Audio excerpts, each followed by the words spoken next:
X Men utopia के last episode के अंदर हमने देखा था कि किस तरह से नॉर्मन ऑसबॉर्न जो है अपनी डार्क एवेंजर्स की टीम बनाता है और हर जगह उन लोग को मशहूर करना शुरू करवा देता है। वहीं से दूसरी तरफ साइक्लॉप को भी पता चल गया था कि अब उनके चुपचाप बैठने का टाइम खत्म हो चुका है। उसने नॉर्मन ऑसबॉर्न से बात करने की कोशिश करी लेकिन उससे कोई फायदा नहीं हुआ। तो अब उसने अपने अलग अलग मेंबर्स को अलग अलग टीम्स बनाने के लिए भेज दिया था और कोई इसकी टीम जो है डार्क एक्समैन से लड़ेगी और कोई डार्क एवेंजर्स से लड़ेगी। और हमने साथ में देखा था कि वुल्वरीन ने जो है वो भी एक्समैन को आगे दोबारा ज्वाइन कर लिया है। और इन्हीं सारे मिशन के बीचों बीच हमने एक और नया मिशन देखा था जिसमें हम देखते हैं कि एक्समैन की एक अलग टीम समंदर के गहराई के अंदर कोई चीज़ ढूंढ रही होती है और उनकी बातों से लग रहा था कि उनके लिए ये चीज़ बहुत ज़्यादा ज़रूरी साबित होने वाली है। अब आगे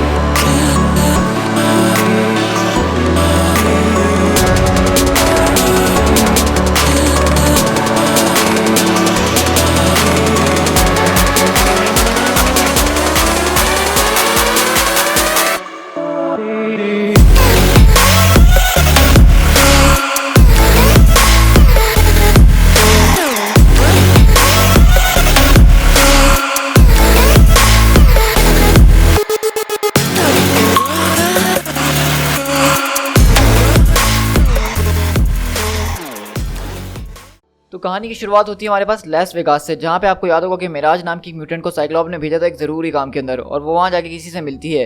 तो हम देखते हैं कि दरअसल यहाँ पे वो किसी और से नहीं बल्कि गॉडेस ऑफ हेल यानी कि हेला से मिलने आई हुई होती है और कहती है कि मैं तुम्हें देख के अंदाज़ा लगा ही सकती हूँ कि तुम्हारी सिचुएशन कितनी ज़्यादा डायर होगी कि तुम मुझसे यहाँ मदद मांगने के लिए खुद आई हो, वो भी गॉडेस ऑफ हेल यानी हेला मुझसे। और जबकि तुम जानती हो कि मैं कुछ भी जो किसी के लिए कुछ फ्री में नहीं करती हूँ, तो तुम वाकई में इस बारे में श्योर हो? ये सारा का सारा बर्डन तुम अपने ऊपर लेना चाहती हो मून स्टार? तो वो बोलती है कि तुम्हें क्या पता मेरे शोल्डर्स के बारे में, मेरे पास काफ़ी मजबूत शोल्डर्स हैं। मुझे घर जाने के लिए एक ज़बरदस्त किस्म की राइड चाहिए और साथ में एक बहुत बड़ी सी तलवार। तो हम देख रहे हैं कि यहाँ पे साइक्लॉप ने हेला के पास म्यूटेंट्स को भेजा है अपनी एक मदद लेने के लिए और वो क्या होगी वो हम बहुत जल्द आगे जाके देखेंगे। सेंट फ्रांसिस हॉस्पिटल के अंदर शिफ्ट होते हैं जहाँ पे वो जो है साइमन ट्रास्क इस वक्त पूरा का पूरा जो है एक सेंटिनल टाइप चीज़ के अंदर बदल गया होता है और यहीं पे वो चिल्ला रहा होता है क्योंकि उसको चारों तरफ से एक्समैन घेर लेते हैं और बोलता है कि तुम आखिरकार हो कौन, तुम म्यूटेंट्स होते कौन हो जो मुझे रोक सके? क्या तुम लोग मुझे आज मार डालोगे? मैं यहाँ पे अनहोली चीज़ों को ख़त्म कर रहा हूँ, मैं इस अनक्लीननेस को मिटा रहा हूँ। तुम लोग सिर्फ एक अबॉमिनेशन हो जिसको मिटने के लिए बनाया गया है, अनक्लियर, अनह्यूमन। तुम्हारी काइंड जो है वो ह्यूमन रेस के खात्मे का जरिया बनने वाली है, इसलिए मैं तुम लोगों को मार रहा हूँ। लेकिन वहीं पे डैकन बोलता है कि बस करो बच्चे, अब बहुत हो गया है, अब तुम्हारा कहानी ख़त्म करने का वक्त आ ही गया है। और वहीं पे न्यूज़ वाले काफ़ी ज़्यादा घबराए हुए होते हैं और बोलते हैं कि वेल हम इस वक्त बिल्कुल लाइव मौजूद है सेंट फ्रांसिस हॉस्पिटल के बाहर, जहाँ पे देख के ऐसा लग रहा है कि वेल एक्समैन ने साइमन ट्रास्क को आखिरकार सबड्यू कर ही लिया है और एक बहुत बड़ी असल्ट जो कि हैमर के एजेंट्स के ऊपर हो रही थी उन बायो सेंटिनल्स के जरिए उसको रुकवा दिया गया है। और वहीं पे एमा फ्रॉस्ट टीवी की तरफ देखती है और कहती है ये सब काम हमने सिर्फ एक ही दिन के अंदर करे हैं। और इससे हम देखते हैं कि डार्क एक्समैन काफ़ी ज़्यादा मशहूर होना शुरू हो जाते हैं और अलग अलग दिनों में हम देख रहे होते हैं कि किस तरह वो शहर की सारी मुसीबतों से ज़बरदस्त तरीके से लड़ रहे होते हैं। तो वहीं पे हम टीवी के अंदर देखते हैं कि किस तरह से न्यूज़ के अंदर ऑसबॉर्न और प्रोफेसर एक्स बैठ के बातचीत कर रहे होते हैं और बता रहे होते हैं कि आप सब अब देख ही सकते हैं, रिजल्ट्स आपके सामने हैं कि किस तरह से हमारी टीम ज़बरदस्त तरीके से काम कर रही है। जबकि स्कॉट समर्स की टीम वो एक बहुत ही बेकार टीम थी, उसका होने का कोई फ़ायदा ही नहीं था, उसने जो है चीज़ों को सिर्फ बर्बाद ही किया था। आज तक आप देख ही सकती हैं मेयर सिंक्लेयर। तो बोलती है कि मुझे ऐसा नहीं लगता है कुछ जैसे कि आप बात कर रहे हैं। तो वहीं पे साइक्लो वगैरह भी न्यूज़ देख रहे होते हैं और वो कहता है चलो शुक्र है कम से कम मेयर तो हमारी साइड है जो हमारी तरफदारी कर रही हैं। तो वहीं पे वो लोग पूछते हैं कि अब हमारा आगे का क्या प्लान है? तो कहता है कि अभी हम सिर्फ बैठेंगे और इनको उस तरह से बातचीत करने देंगे ही, लेकिन जैसे ही हैंग की साइंस टीम वहाँ पे चेक इन करती है मुझे उसके बारे में सबसे पहले बताना। और इस तरह हम देखते हैं कि डार्क एवेंजर्स तो पूरे के शहर के अंदर इधर से उधर घूम रहे होते हैं और लोगों की ज़बरदस्त तरीके से मदद कर रहे होते हैं। और यहीं से हम देखते हैं अल्काट्राज के अंदर जहाँ पे सारे के सारे म्यूटेंट्स को दिखाया जा रहा होता है कि किस तरह से ओमेगा मशीन काम करती है और वो बताती है कि इसकी सारी की सारी एनर्जी जो है हम म्यूटेंट्स की खींचते हैं, उनके अंदर से सोक कर लेते हैं और वो सारे का सारा मैकेनिज्म जो है उस एनर्जी को पॉइंट करता है मिस्टर पॉइंटर की तरफ, यानी कि वेपन ओमेगा की तरफ। और इसी वजह से इस मशीन का नाम ओमेगा मशीन रखा गया है क्योंकि इसकी सारी की सारी एनर्जी म्यूटेंट्स की खींच के जो है उस वाले म्यूटेंट के अंदर डाली जा रही है जो कि पहले म्यूटेंट की एनर्जी से मिलकर बना हुआ है। और वो बताता है कि जैसा कि तुम लोग देख सकते हो कि ये पूरा का पूरा प्रोसेस पेनलेस है, इसके अंदर कोई दर्द नहीं होने वाला। ये ऐसा है जैसा कि एक वैक्सीन लगने की पिन में महसूस होती है, सिर्फ और कुछ नहीं। लेकिन हम देख रहे होते हैं कि उस मशीन के अंदर म्यूटेंट्स हैं वो चिल्ला रहे होते हैं और वहीं पे डैगर बोलती है कि ओ माय गॉड, तुम देख रहे हो ये एक तरह का टॉर्चर यहाँ पे हो रहा है, हम आखिरकार इस चीज़ का पार्ट कैसे बन सकते हैं? ये एक बहुत बड़ी गलती है जो हम कर रहे हैं, मेरी बात मानो। तो वहीं पे वो क्लॉक बोलता है कि नहीं रैंडी, हम इस वक्त ये सब नहीं कर सकते हैं, तुम्हें बिल्कुल कूल रहना होगा यहाँ पे। अगर किसी ने हमारी बातें सुन ली तो हमारी एक बहुत बड़ा मसला खड़ा हो जाएगा, हमें इनके साथ ड्रामेबाजी करनी ही होगी। तो वहीं पे ऑसबॉर्न की तरफ अब शिफ्ट होते हैं, जो कि अपनी डार्क एवेंजर्स की टीम से बोलता है कि पैकअप टीम, अब तुम लोग यहाँ से ईस्ट कोस्ट की तरफ कल सुबह ही रवाना हो रहे हो। तो हॉकाई बोलता है कि यार तुम कहीं मजाक तो नहीं कर रहे हो। तो ऑसबॉर्न बोलता है कि नहीं, मुझे तो ऐसा नहीं लगता है कि मैं मजाक कर रहा हूँ। और रही बात मिस फ्रॉस्ट और उनके एक्समैन की टीम की, तो उन्होंने सिटी को बहुत ज़बरदस्त तरीके से अंडर कंट्रोल कर ही लिया है, पब्लिक के सामने उनकी अच्छी इमेज बन चुकी है। इसीलिए वक्त आ गया कि तुम अवेंजर्स वापसी अपने घर लौटो और अपने तरह के काम के ऊपर वापसी चल पड़ो, ताकि तुम लोगों ने जो यहाँ रिस्पेक्ट यहाँ खोई थी उसको तुम दोबारा हासिल कर सको। और वैसे भी मैं तुम लोगों से इस बारे में पूछ नहीं रहा हूँ, मैं तुम्हें ऑर्डर दे रहा हूँ, कल सुबह यहाँ से सब चले जाएंगे। वहीं पे हॉकाई को गुस्सा आता है और बोलता है कि अभी तो हमने इन म्यूटेंट से अपने बदले भी नहीं लिए, अभी तो हमने सबकी शुरुआत तक नहीं करी। और यहीं से हम शिफ्ट होते हैं ऑकलैंड के बे के ऊपर, जहाँ पे हैंक पिम की साइंस टीम जो है किसी चीज़ को समंदर के गहराइयों के अंदर ढूंढ रही है। तो वहीं पे साइलॉक बोलती है कि मिस्टर जेफरीज, क्या आपको नजर आ रहा है? तो कहता है कि मुझे सिर्फ मिस्टर के नाम से बुलाओ साइलॉक, या मेडिसन के नाम से, वो और भी ज़्यादा मुझे अच्छा लगेगा। तो वहीं पे साइलॉक बोलती है कि तुम्हें वाकई में लगता है मेडिसन कि ये चीज़ काम करने वाली है, ये काम करेगी? तो वो बोलता है कि बेसिकली अगर पेपर्स की बात की जाए तो थ्योरी के मुताबिक ये बिल्कुल सही तरीके से काम करनी चाहिए। मैं मशीनों को बहुत अच्छी तरीके से जानता हूँ और मशीनें बनाई इसलिए जाती हैं ताकि वो हमारे मतलब का काम करें। तो मैकेनिकली अगर बात की जाए तो हाँ, मुझे पूरा यकीन है कि ये काम करेगी। तो साइलॉक बोलती है कि मेरा मतलब इस मशीन से नहीं बल्कि इस प्लान से था, क्या ये प्लान हमारा काम करेगा? तो वो कहता है कि इसके बारे में मैं कुछ कह नहीं सकता हूँ, मुझे तुम बताओ। तो वहीं पे वो दोनों वापसी अपने जहाज़ के अंदर आते हैं, साइलॉक और मेडिसन, और वो पूछते हैं तो बताओ क्या खबर है। तो बोलता है कि वेल, तुम्हें क्या लगता है, ये काम हो चुका है, मैंने सबको जो है वहाँ पे इंस्टॉल कर दिया और वो एक्टिवेशन के लिए बिल्कुल तैयार हैं। तो फिर तुम लोग यहाँ खड़े होकर बातें किस चीज़ के लिए कर रहे हो? हमें इस चीज़ को फ़ौरन टर्न ऑन करना चाहिए। आई एम सॉरी, मुझे माफ़ करना, मैं बहुत ज़्यादा थक गई हूँ, लेकिन हमें इस काम को जल्द से जल्द निपटाना ही होगा। तो वो बोलता कि कविता, तुम्हें परेशान होने की बिल्कुल भी ज़रूरत नहीं है, हम लोग जो है सब फ्यूम्स के ऊपर इस वक्त चल रहे हैं। वेल, इसको फ्यूम्स और वियर्ड केमिकल साइंस भी कह सकते हैं। और इस तरह वो लोग उस चीज़ को वहाँ पे एक्टिवेट करना शुरू करते हैं और वो छोटे जहाज़ के अंदर से देखते हैं कि एक बहुत बड़ी सी मशीन समंदर के अंदर वो एक्टिवेट हो रही होती है। और बोलते हैं कि देखो ज़रा, सारे के सारे इंजन्स काम कर रहे हैं, 1 से लेकर 5 तक सारे ऑपरेशनल हैं। और वहीं पे वो बोलता है माइक के अंदर कि damn it, ex club to Grey McLean, सारे के सारे इंजन्स तैयार हैं चलने के लिए, हम यहाँ से निकलने के लिए बिल्कुल रेडी हैं। तो हम देख रहे हैं कि दरअसल यहाँ पे साइक्लॉप के कहने के मुताबिक एक टीम यहाँ पे आई हुई है और समुद्र की गहराइयों में कुछ चीज़ ढूंढ रही है। और देख के ऐसा लग रहा है कि वो कोई बहुत बड़ा किस्म का एटलांटिक्स का जहाज़ है, ये एक बहुत ही बड़ी चीज़ है जिसको साइक्लॉप अपने लिए इस्तेमाल करने वाला है। और वहीं पे अल्काट्राज के अंदर हम शिफ्ट होते हैं, जहाँ पे ओमेगा और डार्क बीस्ट आपस में बातें कर रहे होते हैं। और वो कहता है कि आफ्टर ऑल ये एक फ्लोटिंग प्रिजन है, तुम इसके लिए मुझे ब्लेम नहीं कर सकते हो, इस चीज़ को जिसने डिज़ाइन करा है तुम उसको ब्लेम करो। और मेरे ख्याल से इस चीज़ को डिज़ाइन करने वाला बहुत ही पैथेटिक इंसान होगा जिसने इसको ऐसा बनाया होगा, लेकिन तुम जो इन्हीं चीज़ों के लिए ही डिज़ाइन किए गए हो। तो ओमेगा बोलता है कि तुम बिल्कुल ठीक कहते हो और तुम काफ़ी ज़्यादा स्मार्ट और क्लेवर भी हो, मैं देख रहा हूँ ये। तो क्या तुम आप स्विच को फ्लिप करोगे ताकि वो सारी की सारी एनर्जी मैं अपने अंदर एब्जॉर्ब कर सकूँ? और यहीं पे हम देखते हैं कि बेचारा बीस्ट जो होता है उसको बहुत बुरे तरीके से जो है यहाँ पे टॉर्चर किया जा रहा होता है, उसकी म्यूटेंट एनर्जी को खींच के जो है ओमेगा को शक्तियाँ दी जा रही होती हैं। और हम देखते हैं कि यहाँ पे ओमेगा जो है दरअसल एक तरह का विलन अब बनते जा रहा है, क्योंकि जितनी ज़्यादा उसको शक्तियाँ मिल रही हैं उतनी ज़्यादा वो उसका एडिक्ट होते जा रहा है। और वो कहता है कि हाँ, ये हुई ना बात, मुझे और चाहिए, अभी के अभी और लेकर आओ।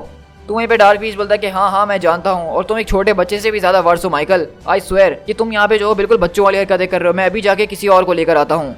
लेकिन हम देखते हैं कि जैसे ही वो एक सेल के अंदर घुसता है उसकी आंखें खुली की खुली रह जाती हैं और बोलता है कि द हेल, ये आखिरकार कैसे पॉसिबल हो सकता है, वो सारे के सारे प्रिजनर्स यहाँ से गायब हो चुके हैं। और वहाँ पे ओमेगा बैठ के चिल्ला रहा होता है, क्या आखिरकार तुम्हें इतनी देर क्यों लग रही है, मुझे और ज़्यादा की ज़रूरत है, डैम इट, जल्दी लेकर आओ उनको।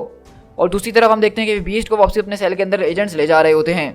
साइक्लॉप ने जिन 4 लड़कियों को मिशन पे भेजा था उसमें से एक का मिशन ये था कि उसको अरेस्ट होना है, और वो अरेस्ट होकर इसी सेल के अंदर आई थी। और हम अगले ही पल देखते हैं कि वो अपने साथ एक्स फोर्स की पूरी टीम लेकर आती है, जिसके अंदर Dark Angel, X-23, Domino, Wolverine, Warpath और पिक्सी मौजूद हैं। और कहती है कि तुम्हें क्या लगा था कि मैं यहाँ पे ऐसी अरेस्ट होकर आई हूँ, मुझे यहाँ मिशन के तौर पे भेजा गया था, फक सिकिंग नाजी, और मैं सारे के सारे लोगों को सीधा तुम्हारे कैंप के अंदर लेकर आई हूँ, क्योंकि तुम लोग तो हॉट लिटिल ब्लॉन्ड को कभी सीरियसली लोगे नहीं ना, तो अब बताओ कि किसमें कितना है दम। और वहीं पे लोगन अपने क्लॉज बाहर निकालता और कहता है कि आई सपोज अब हमारे पास 2 रास्ते हैं, हम इसको खामोशी से करें या शोर मचा के, लेकिन उम्मीद करता हूँ कि तुम शोर मचाओगे। और वहीं पे हम देखते हैं कि डार्क बीस्ट चिल्लाता है ओमेगा, और यहीं से हम देखते हैं कि ओमेगा अपनी आवाज़ सुनते ही पूरी रफ्तार से वहाँ से उड़ते हुए जो है उनकी तरफ आ रहा होता है। कहता है कि सारी की सारी टीम को मेरे पीछे फौरन लेकर आओ। इस तरह हम देखते हैं कि सारे एजेंट भी वहाँ से भागना शुरू करते हैं। और दूसरी तरफ हम शिफ्ट होते हैं एवेंजर्स की तरफ, जो कि अपना सारा का सारा सामान बांध के, बोरिया बिस्तर बांध के न्यूयॉर्क की तरफ वापसी जा रहे होते हैं। लेकिन वहीं से भागते हुए एक एजेंट आता और कहता है डायरेक्टर ऑसबॉर्न, लगता है कि बहुत बड़ी गड़बड़ हो गई है, सारे के सारे होल्डिंग सेल्स में से म्यूटेंट गायब हो चुके हैं और अंदर भगदड़ मची हुई है। तो हॉकाई बोलता है देखा, मैंने तुमसे कहा था ना कि ये मामला इतनी जल्दी खत्म नहीं होने वाला है। और वहीं पे हम देखते हैं कि ऑसबॉर्न बोलता है कि फिर ठीक है, और एमा अपनी टीम को लेती है और साथ में इस बार डार्क एवेंजर्स की टीम भी उनके पीछे जा रही होती है, यानी हॉकाई वगैरह। वहीं पे ऑसबॉर्न बोलता है कि नहीं, होल्ड, तुम लोग को जाने की कोई ज़रूरत नहीं है एवेंजर्स, मुझे लगता है कि यहाँ पे एमा फ्रॉस्ट सब कुछ संभाल लेगी, हमें एक शॉट एमा को देना चाहिए, अगर वो ना संभाल पाई तो उसके बाद तुम्हारी बारी होगी वहाँ पे जाके सफाई करने की।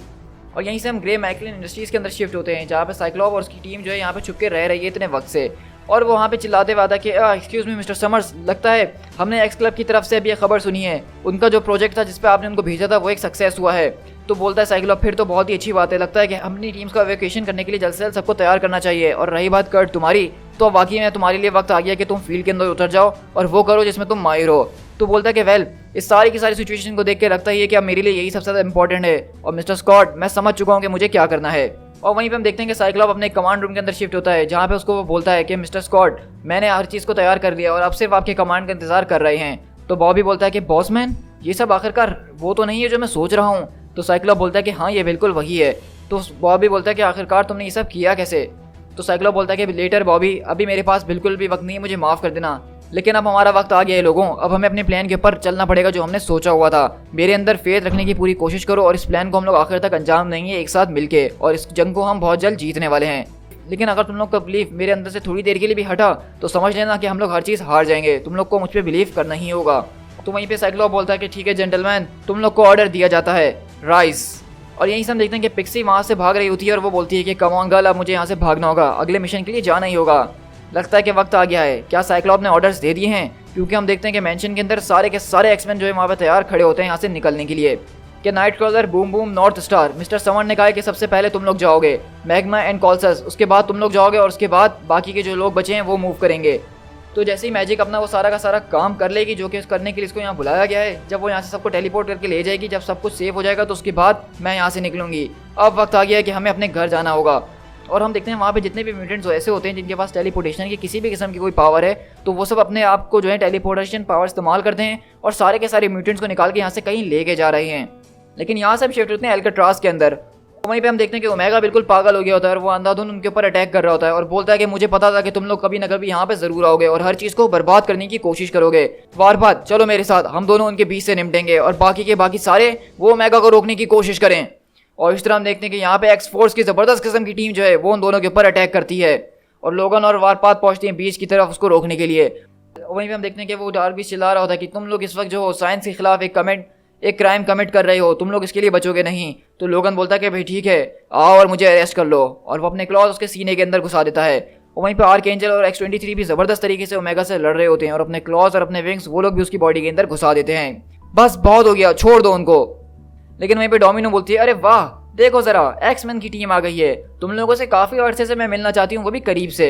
लेकिन वहीं पे डेकन आता है और बोलता है कि यू मोरॉन्स, तुम लोग को क्या लगता है यहाँ पे अब कोई कैमरास कोई मीडिया नहीं है तुम लोग को बचाने के लिए? अब तुम लोग देखोगे कि असली एक्समैन होते कैसे हैं। हम लोग यहाँ पे तुम्हें एक एक को चुन चुन के मार डालेंगे और कोई भी इस बारे में नहीं जान पाएगा। और वहीं पे लोगन बोलता है कि बब, मुझे ऐसा कुछ भी नहीं लगता कि तुम करने वाले हो, लेकिन लड़के मैं ये ज़रूर चाहूँगा कि तुम इसको एक बार ट्राई करके देखो।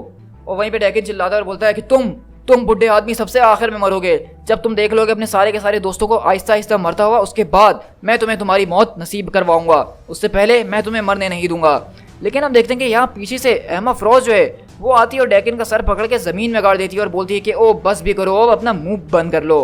तो पीछे से मिमिक, क्लॉक, डैगर वगैरह यहाँ खड़े होते हैं और सब एकदम हैरत में रह जाते हैं। और मिमिक बोलता है कि वो एमा, आखिरकार तुमने ये किया क्या है? लेकिन वहीं पीछे से हम देखते हैं कि नेमोर भी उसको पकड़ता है मिमिक को और जोर से दीवार में मारता है उसका मुंह और कहता है कि बस अपना मुंह बंद कर लो गंदे कीड़े। और लोगन बोलता है कि नेवर, मैंने तुम्हारे ऊपर कभी भी शक नहीं करा था लड़की। और हम देखते हैं कि दरअसल एमा फ्रॉस्ट और नेमोर जो थे उनका इतने टाइम से यही प्लान था कि किसी ना किसी तरीके से वो सही वक्त का इंतजार करेंगे, सारे प्रिजनर्स को यहाँ से छुड़वाएंगे और वापसी चलेंगे साइक्लॉप के पास। तो अब आपको समझ में आ रहा होगा इस कहानी का ट्विस्ट कि एमा फ्रॉस्ट ने क्यों साइक्लॉप से गद्दारी की थी और लोगन को ये बात शुरू से बताती है और इसलिए वो अपनी टीम को लेकर यहाँ पे आया था। वहीं पीछे से मैजिक आती है अपना पोर्टल खोलते हुए और कहती है कि डेट्स इट, सारे के सारे प्रिजनर्स को मैं यहाँ से निकाल के ले चुकी हूँ, अब वक्त आ गया है कि हमें इस डैम रॉक को छोड़ के यहाँ से आगे निकलना ही होगा। तो क्या सब तैयार है वापसी जाने के लिए? वहीं पे डैगर बोलती कि what the hell is going on यार, यहाँ पे हो क्या रहा है ये सब? और वहीं पे एम्मा पीछे मुड़ती है और अपना हाथ आगे बढ़ाते हुए कहती है कि यही है सब कुछ बच्चे, अब तुम्हारे पास एक सेकंड चांस है, एक सेकंड है तुम्हें डिसाइड करने के लिए कि तुम किसकी साइड पे हो। तो वहीं पे डैगर बोलती है कि इसमें भी कोई सोचने वाली बात है कि मैं किसकी साइड पे और किसकी नहीं। और इस तरह हम देखते हैं कि बेसिकली यहाँ से पूरी की पूरी एक्स फोर्स, बीस्ट वगैरह और एमा फ्रॉस्ट के साथ हम देखते हैं नेमोर, क्लॉक एंड डैगर वो भी जो है अब इनके साथ आगे बढ़ जाते हैं। और वहाँ पे क्लॉक बोलता है कि आखिरकार हम यहाँ से जाएंगे क्या हमारे पास कोई प्लान है। तो डैगर बोलती है कि नहीं डार्लिंग, मेरे पास तो कोई प्लान नहीं है, लेकिन हाँ स्कॉट के पास ज़रूर होगा एक प्लान। और इस तरह वो लोग वहाँ से आगे बढ़ जाते हैं। और यहाँ से हम देखते हैं कि बचे हुए जो एक्समैन होते हैं यानी कि डेकिन, डार्क बीस्ट, ओमेगा और मिमिक, वो यहाँ पे आ रहे होते हैं ऑसबॉर्न के पास और बोलते हैं कि ऑसबॉर्न हम जो है वहाँ पे रोक नहीं पाए। लेकिन ऑसबॉर्न इस वक्त बहुत ही ज़्यादा गुस्से के अंदर है और बोलता है कि शट अप और अब इसको देखो जो मैं करने वाला हूँ। और इस तरह हम सैन फ्रांसिस्को के अंदर शिफ्ट होते हैं उटोपिया के ऊपर। और वहाँ पे सारे न्यूज़ चैनल वाले आए होते हैं हेलीकॉप्टर के अंदर, बोलते हैं कि हमें नहीं पता कि ये कहाँ से अचानक समंदर के अंदर से एक पूरा का पूरा शहर निकल आया है और ये ठीक सैन फ्रांसिस्को के बाहर खड़ा हुआ है। और हम देखते हैं कि दरअसल जिसको साइंस टीम ढूंढ रही थी एक चीज़ को, यही वो चीज़ है जो कि नेमोर की बनाई हुई, और नेमोर ने एक्समैन के साथ मिलकर उनको ये गिफ्ट करी है। और अब ये लोग सैन फ्रांसिस्को के बाहर समंदर के अंदर उन्होंने अपनी एक सिटी बनाई है और इसी सिटी को उन्होंने नाम दिया है उटोपिया, क्योंकि उटोपिया बेसिकली एक ऐसी चीज़ को कहते हैं जो कि दरअसल एक सेफ हेवन हो, जहाँ पे आप सुरक्षित तौर पर रह सकें और आपको कोई तंग करने वाला ना हो। और इसीलिए इस स्टोरी का नाम था उटोपिया। और वहीं पे ऑसबॉर्न ये सब कुछ देख के बोलता है कि एमा फ्रॉस्ट, नेमोर और तुम स्कॉट, तुम्हें तो मैं बिल्कुल भी नहीं छोड़ने वाला हूँ। समर्स, तुम तो मरने वाले हो। और यहीं पे हम देखते हैं कि उटोपिया के ऊपर साइक्लॉप ने सारे के सारे एक्समैन को अपने यहाँ पे जमा कर लिया है। वो जो सारे के सारे प्लान्स हो रहे थे, वो जो सारी की सारी टीम्स को जमा किया जा रहा था, प्रिजनर्स को निकाला जा रहा था, अब वो सब यहाँ पे आए हैं इस उटोपिया के ऊपर। और साइक्लॉप बोलता है कि एमा तुम लौट आई।